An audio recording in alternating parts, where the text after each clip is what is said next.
Breaking news. America has just entered World War I and is sending American expeditionary forces to Europe. What does this mean for the American men that will ultimately have to fight? O'Farrell?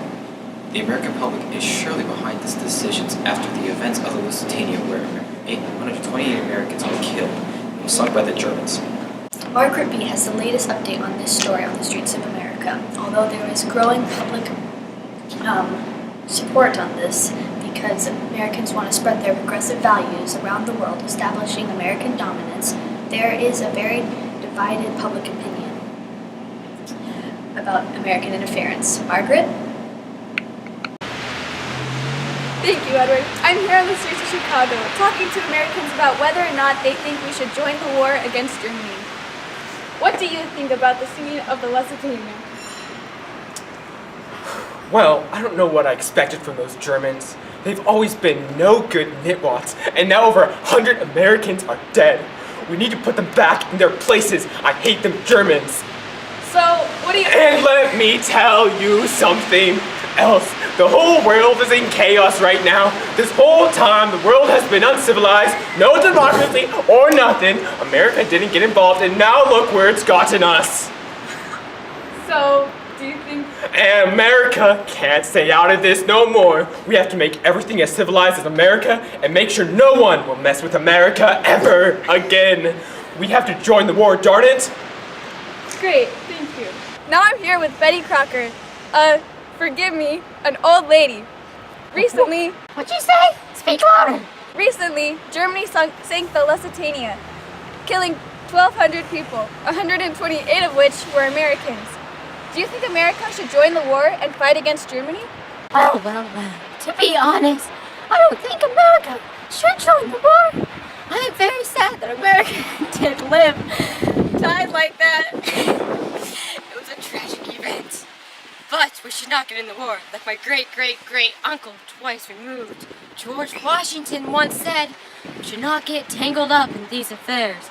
And more importantly, we don't want us to get stuck here at home, especially when us women are trying to get that vote. And more importantly, what was I saying? Edward, back to you. Thank you, Margaret. This sure does have Americans split. What's this? I'm getting an update for our correspondent in Europe. Claire has the newest update of the impacts of the AEF involved in the war. Any thoughts before we have Claire on the air? Europe is in utter chaos as seen on the battlefield. German aggression has slowed down, but artillery fire continues to rain down on the Allies. British and French troops who were once demoralized by these rains of artillery are now have new life because of the American forces that have arrived. Claire Davison is there to report live. Claire? I am here in the small village of Contigny in France, just following a battle that is going to be crucial for the progression of the war. This battle was the first time that the Americans have officially fought in the war because of the strong efforts from the American soldiers, as well as air cover and artillery assistance from the French. They were able to liberate the village of German occupation. And even after they had taken the territory, they withstood 7 counterattacks over 3 days from the Germans. This is an important win because Contigny was a vital German observation point.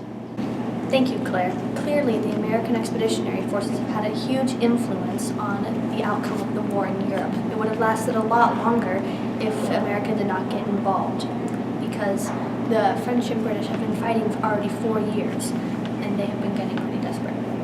We'll be right back with the weather, the political and social climate, right after this break.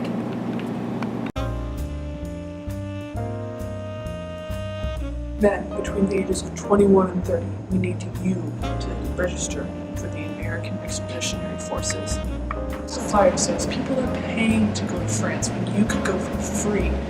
Join the 50,000 men now that are heading over to fight. Ask your Army recruitment officer about the educational opportunities of the American Expeditionary Forces today. Disclaimer. This is one of many propaganda acts the U.S. government used to influence the men of America to register for war, therefore producing an outcome of 5 million men who ended up being drafted. How did they do it? Well, they used the beauty of France to make young men believe that they were lucky to have the chance to go there and see historic sites like castles and forts.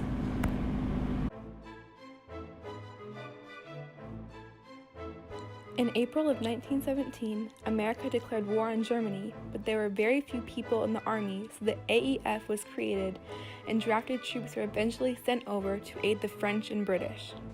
Before American involvement in the spring of 1918, Germany was attempting to attack the French and British in hopes to end the war. However, due to the fact that American soldiers outnumbered the Germans, U.S. involvement dominated, ending the 4-year war, the same year the AEF fully participated. This motion picture depicts the journey of the soldiers as they enter the battlefront of Europe. Americans were deeply divided about the war, but the citizens felt a sense of national pride knowing that they are all a part of the American war effort, regardless of what they had to do. From building tanks, guns, among other industry-related items, to being able to give out necessary rations for the soldiers, American citizens felt the sense to help. Although there is political strife which divided American citizens on if they should have been in the war or not, it still would have made an impact, considering without America, the war may have lasted longer than it needed to be. And we're back. Do you hear that? Looks like we're getting a message from the future. Historian Kenneth E. Hamburger with the newest update. The AEF learned many important lessons from the war that changed American warfare forever. The overwhelming military lesson of the Great War was that, when needed, the U.S. could raise, equip, train, and deploy an army overseas that could win any conflict. Sorry, I was deep in thought. Peacetime preparedness was an unnecessary expense. The belief persisted for two decades following the 1918 armistice. However, America quickly forgot many of the lessons the AEF had learned during the First World War. Due to the British AEF instructors during World War I, who enacted preventative measures by ensuring soldiers, death due to cold weather was limited. Both in World War II and the Korean War, these lessons and tactics were forgotten. Both wars lost large numbers of soldiers due to cold weather injuries that were easily prevented by the AEF in World War I. Thank you. Wow, wasn't that fascinating? I guess time will only tell if Kenneth E. Hamburger is right. Breaking news! Another message from the future. Germany has just signed the armistice November 11th, 1918, showing that the American Expeditionary Forces did in fact have a huge impact on ending the war a lot earlier. Will, your closing remarks? At last, after a long 4 years, the world can finally live themselves in peace. We can now once again live in a world with economic prosperity and social order. We thank you so much for tuning in throughout this time of conflict. Reported live from New York City with my partner Edward Smith and the rest of the news team, this is Will Darrell signing off. Thank you, and good night.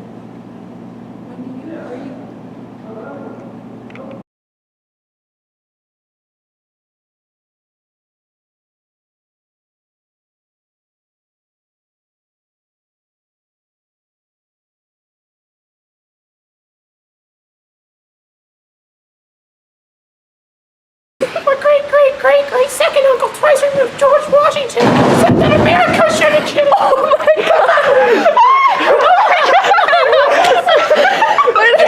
God! Where did it even come from? Oh my gosh! We'll be right back for the weather, the political and social climate.